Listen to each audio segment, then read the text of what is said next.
Gente querida, hoje nós estamos encerrando uma série de reflexões sobre a família. E o texto que vai nos conduzir hoje está lá na Epístola de Paulo aos Gálatas, no capítulo 6, verso 1.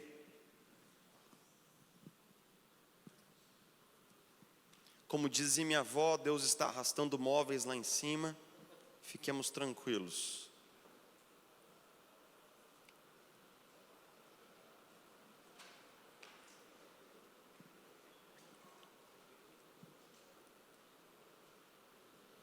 Gálatas capítulo 6, versículo 1, nós vamos ler do versículo 1 até o versículo 5, e eu já vou anunciar para você que esse texto tem uma pegadinha nele. Esse texto tem aquelas pegadinhas paulinas, e eu queria ver se você descobre qual é, antes que eu anuncie para você do púlpito. O que você acha da ideia? Se você estiver lendo uma Bíblia assim como a minha de papel ou na sua Bíblia elétrica aí, Gálatas 6:1 diz assim: Irmãos, se alguém for surpreendido em algum pecado, vocês que são espirituais deverão restaurá-lo com mansidão. Cuide-se, porém, cada um, para que também não seja tentado. Levem os fardos pesados uns dos outros e assim cumpram a lei de Cristo. Se alguém se considera alguma coisa, não sendo nada, engana-se a si mesmo. Cada um examine os próprios atos, e então poderá orgulhar-se de si mesmo sem se comparar com ninguém. Vamos ler o finalzinho aí, versículo 5? Pois cada um deverá levar a própria carga. Naquele verão tórrido, 40 graus na cabeça, todos os dias daquele verão a mesma cena se repetiu. Na primeira luz do dia, as formiguinhas saíam do formigueiro e iam trabalhando arduamente ao longo do dia, cortando, carregando coisas, estocando coisas dentro do formigueiro incessantemente desde a primeira luz do dia. E então lá pelas 11 horas da manhã, a dona Cigarra, que tinha ficado jogando um jogo online a noite inteira com os amigos, acordou às 11 horas da manhã, tomou um café, saiu com a cara amassada assim na varanda de casa, viu as formiguinhas trabalhando, fez alguma piada com elas, voltou para casa. À tarde as formigas estavam solapadas já, cansadas, suadas, torradas do sol. E então a dona Cigarra pegava o seu violão e tocava tranquilamente, dizendo assim: que grande bobagem vocês estão fazendo, que grande besteira é isso, vocês deviam aproveitar mais a vida, vocês deviam relaxar mais e esse tipo de coisa. Mas só que o verão nunca dura para sempre. Um ditado mais recente diz assim que winter's coming, e ele vem mesmo. Então os dias foram ficando mais temperados, o clima mais ameno, as árvores foram mudando de cor, elas foram ficando desfolhadas, por fim desnudas,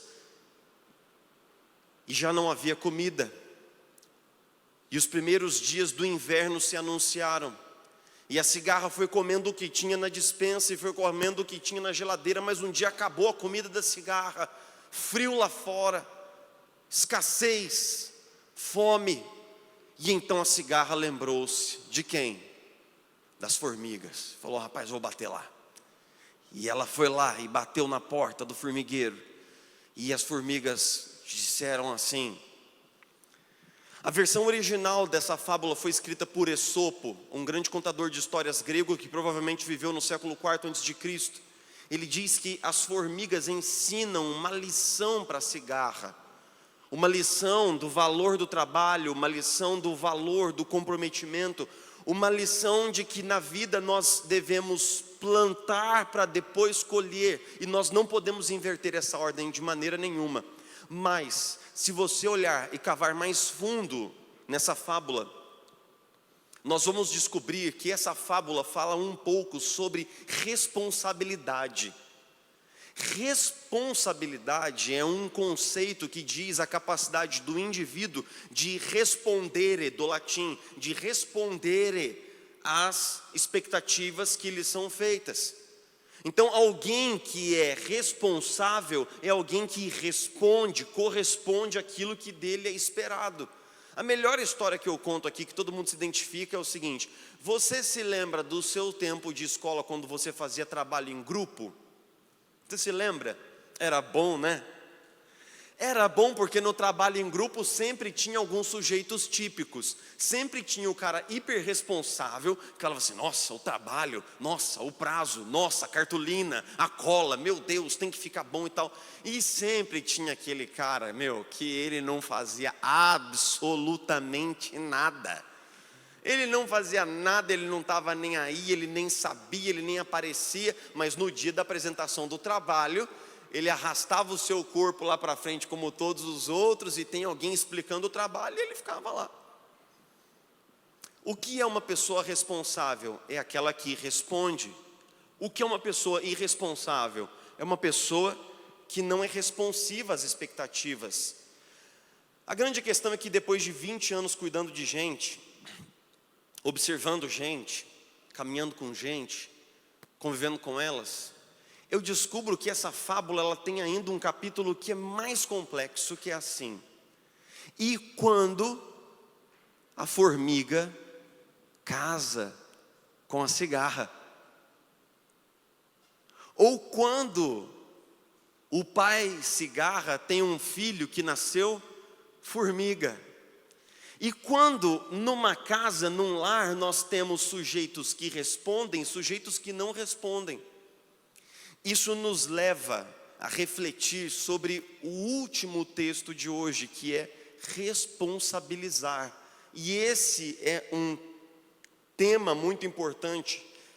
Quando Paulo escreve aos Gálatas, ele escreve sobre relacionamentos moldados pelo Evangelho no capítulo 6, mas por uma lógica muito diferente daquele que ele havia feito escrevendo para Efésios ou para os Colossenses. Em especial porque a história de Paulo com a comunidade dos Gálatas é uma história afligida de muitos dissabores, assim como foi a relação de Paulo com os coríntios. Sabe por quê?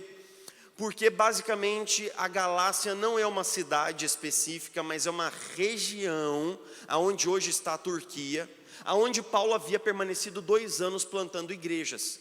Só que depois que Paulo saiu de lá, chegaram outros pregadores, outros mestres da palavra, explicando as coisas de um jeito diferente de Paulo. Essa comunidade dos Gálatas era formada de judeus que haviam se convertido a Jesus e de gentios que haviam se convertido a Jesus. E não se engane, marque minhas palavras, esses dois públicos são totalmente diferentes. Os judeus, eles criam na palavra do Antigo Testamento, eles não comiam determinadas carnes, eles repousavam, guardavam o sábado, eles circuncidavam seus filhos e eles participavam de determinados rituais de purificação antes das refeições. Mas o gentio não tinha nada disso. O gentio era politeísta, o gentio adorava deuses como o sol e a lua, e eles não tinham nenhum compromisso com um tipo de escritura em especial. Só que essas pessoas haviam se convertido e haviam agora se tornado parte de uma mesma comunidade. Então os pregadores vêm e falam assim: o que Paulo ensinou para vocês, em especial para os gentios? Bom, ele ensinou para nós que teve uma reunião de igrejas lá em Jerusalém, Atos 15, e que nós recebemos algumas poucas instruções, mas nós não precisamos guardar o sábado, nós não precisamos nos circuncidar, nós podemos comer a nossa carne de porco no churrasco e está tudo certo. Aí eles falam assim: mentira, mentira. O apóstolo Paulo é um falso pregador e ele está ensinando para vocês que vocês não precisam obedecer à lei de Moisés, mas isso não é verdade. A verdade é que se vocês não se circuncidarem, se vocês não guardarem o sábado, se vocês não se purificarem, se vocês não fizerem isso, se vocês não fizerem aquilo, vocês não estão salvos. E é por isso que a epístola aos Gálatas é uma epístola tão dura. É uma epístola tão dura porque esses falsos mestres, eles estão disputando o sentido mais nuclear do Evangelho. Eles estão dizendo que Cristo não é o suficiente. Eles estão alegando que nós precisamos de Cristo e mais alguma coisa para a nossa salvação. E é por isso que Paulo não está feliz quando ele escreve para os Gálatas, e é por isso que ele é duro. Ele chega a dizer assim: suponhamos que nós estejamos reunidos para um culto, e no meio do culto desce um anjo magnífico, batendo suas asas, com uma auréola na cabeça, vestido de glória, vestido de poder, e esse anjo desce bem aqui no meio da nave da igreja. Se esse anjo pregar alguma coisa que não seja o evangelho que vocês ouviram, que ele seja maldito, anátema, amaldiçoado. Olha que pesado. Porque Paulo sabe que essa discussão que ele está tendo com os Gálatas não é uma discussão trivial. Quando nós apresentamos um tipo de evangelho em que Jesus morre, em que Jesus leva nossos pecados e nós precisamos crer em Jesus e fazer qualquer outra coisa, anátema, maldito seja. As boas obras na vida cristã, elas procedem do evangelho, elas são efeito do evangelho, elas são resultado da salvação em Cristo, mas nunca a causa da nossa salvação, porque nós somos salvos pela graça, mediante a fé. Isso não vem de nós. É um dom de Deus. Então Paulo escreve aos Gálatas para repreendê-los, é duro com eles, os chama de tolos. E no final das contas, no capítulo 6, depois que ele expõe todo o evangelho, ele toca num tema que era muito sensível, porque toda aquela disputa entre nós concordamos com Paulo, nós nos opomos a Paulo, havia criado um clima de animosidade, de rivalidade, de competição e de acusação dentro da igreja, de tal maneira que haviam partidos e a igreja estava rachada. Então Paulo está falando assim: o evangelho verdadeiro deve gerar um tipo de humildade no coração, em que nós não desprezamos uns aos outros, não nos mordemos uns aos outros. Ele fala assim: cuidado para que vocês não se despedacem uns aos outros enquanto vocês se mordem, no capítulo 5. E ele começa a falar sobre a humildade cristã. E então Paulo fala assim: se algum irmão cair em pecado, nós devemos restaurá-lo com compaixão. Levem as cargas, os fardos uns dos outros, e assim vocês cumprirão as leis de Cristo. Falou, legal, pô, bonito isso. Aí você continua lendo o texto e chega no versículo e diz, no versículo 5, que diz assim: pois cada um deverá levar a sua própria carga. Aí você fala assim: não entendi. Peraí, acho que eu li errado. Levem os fardos pesados uns dos outros, versículo 2. Versículo 5, cada um deverá levar a própria carga. Não entendi. É para levar ou não é para levar? A carga do irmãozinho é para ajudar ou não é para ajudar? Ou nós devemos levar os fardos uns dos outros, ou cada um leva a sua carga? E aí, fiquei confuso agora, apóstolo Paulo. Ótimo, quando nós olhamos essas duas palavras, fardos pesados no grego é uma palavra só, barer, que quer dizer uma saca enorme, um fardo muito pesado, algo que talvez exceda em muito a nossa capacidade de carregá-lo. Mas no versículo 5, a palavra aqui para carga é fortion, que quer dizer um pacote razoável, uma mochila. Pense nisso. Teve uma época na fazenda que meu pai teve uma ideia genial para economizar dinheiro. Ele mandou vir um caminhão de milho. O milho geralmente chega em sacos de 40 ou de 50 quilos, dependendo do que você compra. Só que ele teve uma ideia genial. Ele guardou vários sacos que nós já tínhamos, aberto e usado milho. E ele pediu um caminhão, 5 toneladas de milho, que tinha uma boca, uma escotilha no fundo do caminhão. Então a gente parava o saco vazio, abria aquilo, saía assim um tufo de milho, o cara fechava, a gente costurava o saco, coloca sobre as costas e caminha para o armazém. Um trabalho miserável. E então na época eu tinha 17 anos e pesava 50 quilos. Eu era só uma cabeça, mais nada.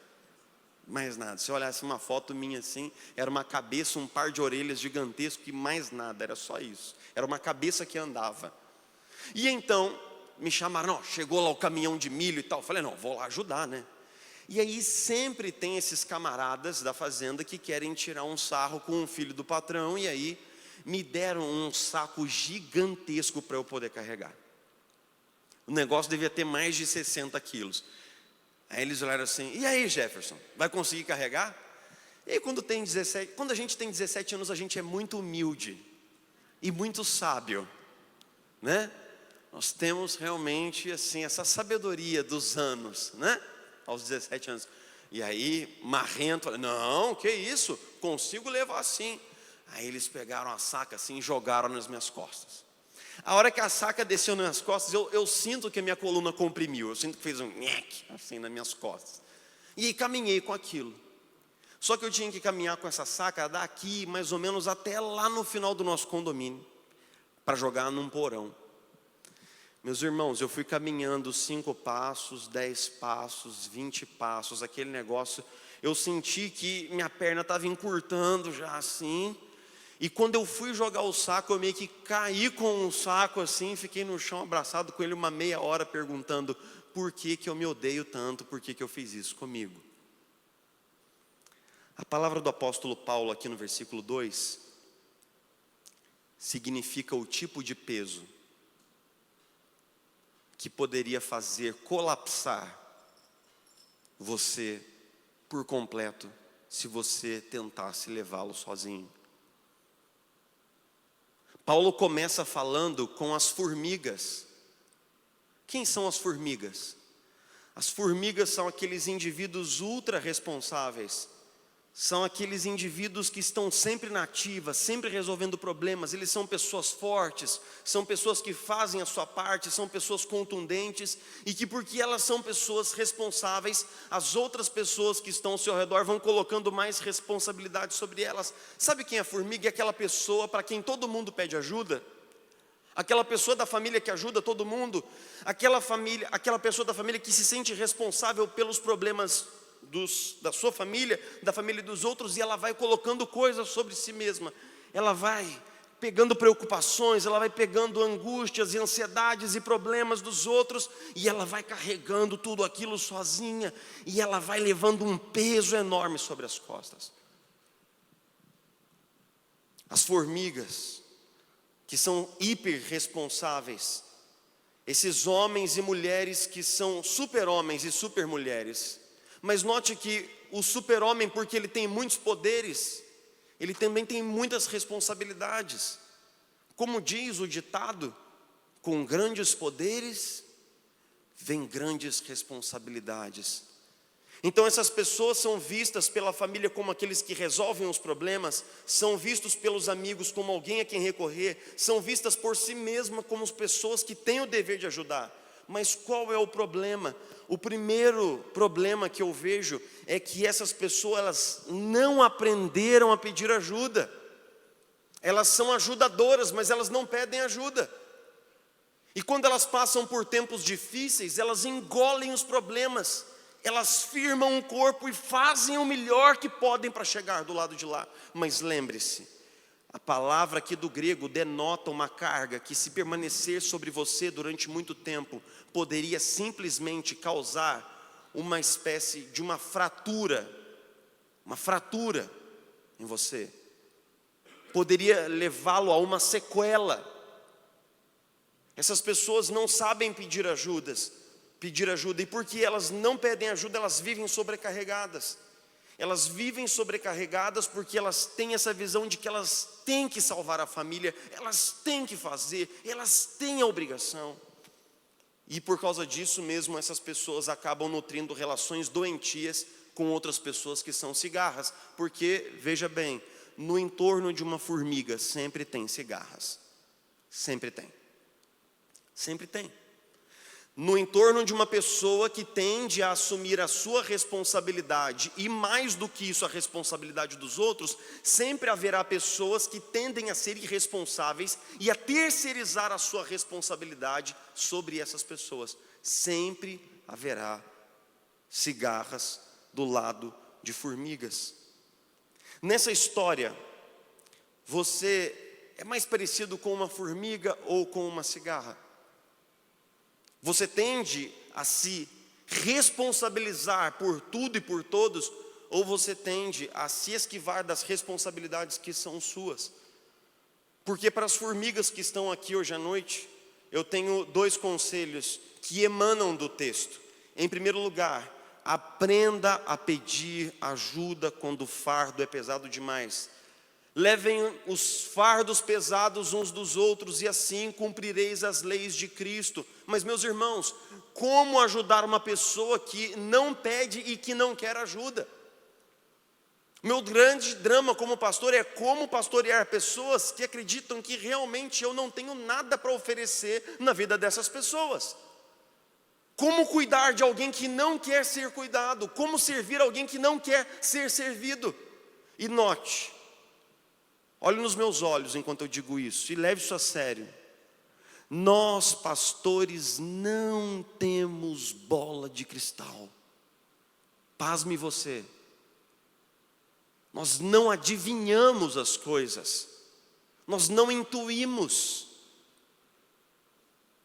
Quando nós temos 170, 160, 180 pessoas reunidas aqui dominicalmente, eu não consigo verificar que uma repuxada no lábio do lado esquerdo significa alguma coisa, ou que um duplo clique do olho direito diz alguma coisa. Nós precisamos ter o tipo de relação comunitária onde as pessoas verbalizam, dizendo: pastor, eu não estou bem, eu preciso de uma visita, eu preciso de um café, eu preciso de ajuda, eu preciso de oração. Mas o outro conselho que eu daria para uma formiga é o seguinte: não assuma a responsabilidade dos outros. Quando eu recebo pessoas muito sobrecarregadas no meu gabinete, e que eu dou tempo para elas falarem, e elas vão falando os problemas, e elas vão citando os problemas, e parece que os problemas vão se multiplicando, é uma lista enorme. Depois de ouvir durante 1 hora, falo assim: olha, o primeiro exercício que nós vamos fazer hoje aqui no Cuidado Pastoral, é que nós vamos fazer uma pergunta muito simples. Nós vamos fazer uma pergunta que é: o que é seu? E o que não é seu? Porque nem tudo que você falou aqui é seu. Algumas coisas são suas, seu casamento, sua saúde, sua espiritualidade. Mas tem coisas que não são suas.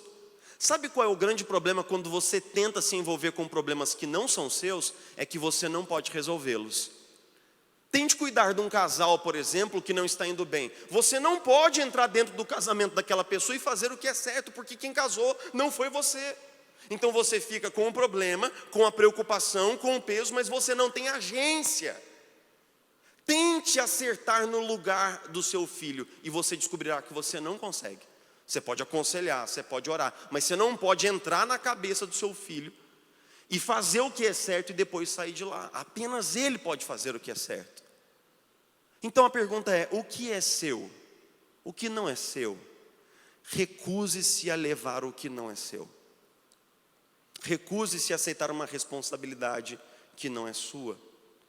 Mas logo depois de falar com as formigas, Paulo fala também com as cigarras, quando ele fala assim: pois cada um deverá levar a própria carga diante de Deus. O mesmo evangelho que traz a leveza, traz a responsabilização na caminhada. A ideia da palavra fortion é uma espécie de uma mochila. E a melhor maneira que eu consigo explicar isso para você é o seguinte: suponhamos que nós vamos fazer um camping aqui como igreja. Legal, né? Seria massa, né? Aí nós saímos, todo mundo com uma mochila. Em cada mochila tem um pouquinho de comida, tem uma roupa, tem uma blusa, tem uma barraca, e nós estamos subindo. Em determinado ponto do caminho eu viro e falo assim: Tadeu, será que você podia levar a minha mochila? É porque o Tadeu tem um coração bonzinho assim, é um moço, né, que já foi o leãozinho da Parmalat, é um moço do zóio azul, né, o Thor de Minas, como ele é chamado pela esposa dele, né? Então, como ele é tão bonzinho, ele vai falar assim: tá bom, eu levo a sua mochila. Só que ele já tem a mochila dele. A conta fica mais ou menos assim: ele fica com 2 mochilas e eu fico com nada. O certo seria falar assim: não, pastor, eu já estou levando a minha mochila, leve a sua mochila também. Porque tem determinadas responsabilidades que nós não podemos nos desfazer delas, porque elas foram colocadas sobre nós pela mão do próprio Deus. Como eu poderia colocar na mão de outrem a esposa que Deus me deu? Como eu poderia terceirizar para outrem o filho que Deus me deu? É minha responsabilidade, é minha carga, eu tenho que levar, é o que eu tenho que fazer, é o meu trabalho. Então Paulo está dizendo que precisa haver responsabilidade, precisa haver maturidade. Tem coisas que são nossas e não tem jeito. Suponhamos que eu chegasse para um membro da igreja e falasse assim: irmãos, chego para um membro da igreja e falo assim: irmão, eu tive um problema com a minha esposa lá, a gente se desentendeu, será que tem como, sei lá, resolver para mim? Eu falei assim: mas como assim, pastor? A esposa é sua, o casamento é seu, eu posso te dar um conselho, um bom conselho, você vai lá e faz o que é certo, porque ninguém pode fazer o que é certo no seu lugar. E é isso mesmo. Agora pense comigo sobre como Monteiro Lobato reconta essa fábula. Monteiro Lobato tem um livro de fábulas, em que ele reaborda muitas fábulas antigas, e ele reconta a fábula de Esopo, e quando chega no final, ele tem 2 capítulos diferentes, um final que tem o título de A Formiga Má, e um final que tem o título de A Formiga Boa. No capítulo A Formiga Má, ele conta a fábula como ela é. A cigarra bate na porta, ela é repelida e ela fica do lado de fora e ela morre. E aquela formiga que fechou a porta, ela é uma formiga muito má. Mas a formiga boa é aquela formiga que quando a cigarra bate, a cigarra então é acolhida, ela come a comida que ela não guardou e as formigas ainda se deleitam com o canto da cigarra. Olha que final maravilhoso. Olha que mundinho cor-de-rosa que nós vivemos. Olha só para você ver que algodãozinho doce de Jesus que é esse Monteiro Lobato. No ano seguinte, porque não foi responsabilizada, a cigarra vai fazer a mesma coisa. Ela não aprendeu nada, ela não cresceu, ela não amadureceu, ela não se tornou responsável. Porque nós temos uma determinada ideia de que nós devemos praticar um amor cristão, e o amor cristão que diz sim para absolutamente tudo, mas leia atentamente a sua Bíblia. Leia atentamente quantos comandos de maturidade e de responsabilidade existem na palavra de Deus. Note que o amor cristão que nós queremos oferecer para as pessoas não é um amor que as deixa imaturas, que as deixa aleijadas, que as deixa incompletas, que faz com que elas permaneçam irresponsáveis. Esse amor é um amor que responsabiliza. O Paul Washer diz num sermão assim que se você soltasse um leão faminto nas ruas dos Estados Unidos hoje, procurando um homem para devorar, ele morreria de fome, porque não existem homens, só existem crianças, só existem moleques de 40 e 50 anos e princesinhas de tiara na cabeça com 50 anos de idade, que não dão conta da própria vida, porque não foram responsabilizados, porque não foram persuadidos a assumir o seu papel na família, na sociedade, na igreja, no casamento e na vida em geral.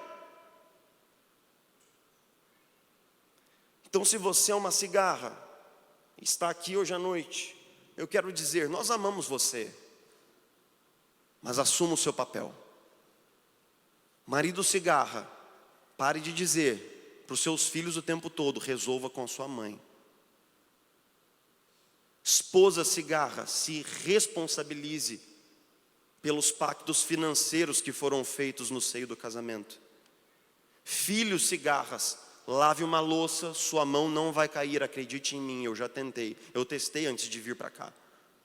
Lavei uma louça lá e, olha, minhas mãos estão intactas. Pais cigarras, parem de terceirizar a educação dos seus filhos. Não é responsabilidade da escola e nem da igreja dar educação aos seus filhos. É sua responsabilidade, a educação vem de berço. Não é nosso trabalho fazer aqui aquilo que você não faz na sua casa. Nós estamos aqui para discipular os seus filhos no caminho do Senhor, mas educação vem de berço. Nós não temos como corrigir os vícios de educação de uma criança em 1 hora de escola bíblica para o domingo. Isso é absolutamente infactível. Assuma a sua responsabilidade. A criança foi colocada nas suas mãos pelas mãos de Deus. E por fim, vou contar uma história final de um bichinho. Hoje nós falamos sobre formigas, nós falamos sobre cigarras. Hoje está parecendo o Discovery Channel, esse púlpito aqui. As águias têm pouquíssimos filhotes por estação. Geralmente 1, no máximo 2. E o que as águias fazem? Elas vão até um pináculo inacessível, montam lá o seu ninho, chocam um ovo e vão pacientemente chocando aquele ovo até que o filhotinho nasce. Quando o filhotinho nasce, a mamãe águia faz voos, trazendo minhoca, trazendo comidinha, e o filhotinho vai crescendo. Só que em determinado momento, o filhotinho ele desenvolve suas penugens, suas asinhas começam já a abrir, e nesse momento, com um timing biológico assombrosamente calibrado, a mamãe águia faz 2 coisas diferentes. Ela passa a trazer menos comidinha para o ninho a cada tempo. E cada vez que ela vem, ela traz com o seu pé um galho, um espinho, uma pedra, um elemento distinto e desconfortável, e coloca esses elementos ali no fundo do ninho. Mas por que será que a mamãe águia está fazendo isso? Porque a mamãe águia está imbuída de um instinto básico, que diz a ela que ela pode sair para buscar o alimento e pode não voltar em determinado momento. Ela pode ser abatida por um predador maior do que ela. E se ela deixar aquele filhote lá no ninho, ele estará fadado e destinado a morrer, porque ainda não é autônomo, não é independente. Então ela quer forçar o filhote por meio de um processo de desconforto progressivo, aonde ele tem capacidade de ser tudo aquilo que ele pode ser. O seu papel como pai, como mãe, é criar nos caminhos do Senhor um adulto autônomo. Sabe por quê? Porque se você for muito abençoado por Deus, e eu espero que você seja, se você for muito abençoado por Deus, e eu espero que você seja, os seus filhos enterrarão você e não o contrário. Se você for uma pessoa bendita, os seus filhos estarão do lado do seu caixão e não o contrário. Você irá antes, seus filhos ficarão prontos, maduros, íntegros, capazes de viver, capazes de se comprometer, capazes de responder às demandas da vida. Essa é a grande pergunta para todos os pais aqui nessa noite. Porque nós muitas vezes imaginamos que conceder todo o conforto e todo o suporte, fazer tudo o que nós não tivemos dos nossos pais, esse é um grande discurso da geração dos pais nascidos após 80, eu quero fazer pelo meu filho tudo aquilo que meu pai não fez por mim. Isso é uma grande bobagem. Você está mirando o alvo errado. Nosso objetivo não é fazer ou desfazer ou não fazer. O apóstolo Paulo é muito claro: pais, criem os seus caminhos, os seus filhos nos caminhos do Senhor, para que eles sejam pessoas íntegras, pessoas honestas, homens de bem, mulheres de bem. Nós não nascemos e nem fomos redimidos para sermos nem formigas, nem cigarras.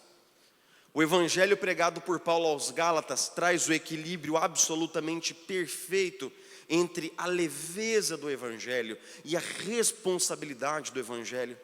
Imagine só que o fardo mais pesado que eu e você poderíamos conduzir por toda uma vida seria o fardo da nossa salvação. E se nós tivéssemos que conquistar a nossa salvação por obras, como seria? Seria um fardo pesado demais para nós, Mas esse fardo pesado da nossa salvação já foi levado por Jesus Cristo, porque Ele levou a cruz maldita dos nossos pecados. Esse Jesus que morre em nosso lugar e alivia o nosso fardo da salvação, Ele mesmo diz: venham a mim todos vocês que estão cansados, sobrecarregados, e eu vos aliviarei. Então o Evangelho alivia você e eu, que tendemos a nos responsabilizar demais. Mas o Evangelho também responsabiliza. Em determinado momento, Jesus diz claramente aos seus discípulos: todo aquele, pois, que quiser me seguir, faça o quê? Vamos dizer juntos, igreja? Negue-se a si mesmo, tome a sua cruz e siga. Nós fomos salvos pela cruz de Jesus, mas nós não fomos salvos para passear por aí de mãos abanando. Nós fomos salvos pela cruz de Jesus para que nós possamos levar a nossa própria cruz. Essa cruz que nós levamos não é uma cruz de salvação, não é uma cruz que nos salva a nós mesmos, é uma cruz de obediência, é uma cruz de responsabilidade, é uma cruz que nos leva à maturidade, que nos leva à mortificação do pecado, é uma cruz que nos leva à submissão ao senhorio de Cristo. Então o Evangelho tem um perfeito equilíbrio. O Evangelho alivia o coração de todos aqueles que estão pesarosos aqui nessa noite, levando cargas demais. Jesus é o seu primeiro ajudador. Se você é essa pessoa aqui do sermão de hoje, essa pessoa que não pede ajuda, que leva todo o peso, eu quero te dizer, ao menos compartilhe o seu peso com Jesus. Mas o mesmo Evangelho diz assim: assuma a responsabilidade que Deus lhe deu na sua família. Assuma o seu lugar. Assuma o seu lugar. Para que nós possamos crescer juntos, para que a família seja saudável, para que nós não façamos uns os papéis dos outros, para que nós façamos o nosso papel. Assuma a sua responsabilidade. E é isso que nós oramos, Senhor, nessa noite mais uma vez, pedindo Tua graça, porque nós estamos vivendo tempos em que nós estamos sendo tão pressionados, Senhor, como igreja. Existem tantas influências, Senhor Jesus, soprando coisas nos ouvidos dos nossos filhos nas redes sociais, nas plataformas de consumo de entretenimento. Existem tantas outras vozes tentando captar, influenciar e capturar a atenção dos nossos filhos. Senhor, nos dá a sabedoria do alto, Senhor, em nome de Jesus. Nos dá sabedoria do alto para que nós possamos criar os nossos filhos nos caminhos do Senhor. Nos dá um senso de responsabilidade para que nós possamos nos responsabilizar por aquilo que o Senhor já colocou na nossa mão. Maridos, amem suas esposas. Esposas, honrem seus maridos. Filhos, obedeçam aos seus pais no Senhor, pois isso é justo. Pais, criem seus filhos nos caminhos do Senhor. Deus nos lembra mais uma vez aqui, à medida em que nós encerramos essa série de reflexões sobre a família, de que nós precisamos nos responsabilizar, de que nós precisamos assumir o nosso lugar, fazer aquilo que o Senhor nos entregou, aquilo que o Senhor já nos comandou na sua palavra, nos dando o Senhor Jesus um discernimento profundo sobre os desafios que nos têm sido impostos nos dias de hoje. Nós vivemos tempos tão sombrios, Senhor. Os casamentos estão sob ataque, as famílias estão sob ataque, os nossos filhos estão sob ataque. Nos guarda, Senhor, seja o nosso refúgio e fortaleza, seja o nosso socorro em tempo de angústia, esteja conosco, nos ajuda, para que o Teu nome seja continuamente glorificado nas nossas famílias, para que Teu Espírito, Senhor, continue moldando os nossos casamentos e para que a Tua presença santa habite nos nossos lares. Nós oramos, Jesus, pedindo Tua graça, nós oramos pedindo o Teu socorro, nós oramos em nome de Jesus. Amém e amém.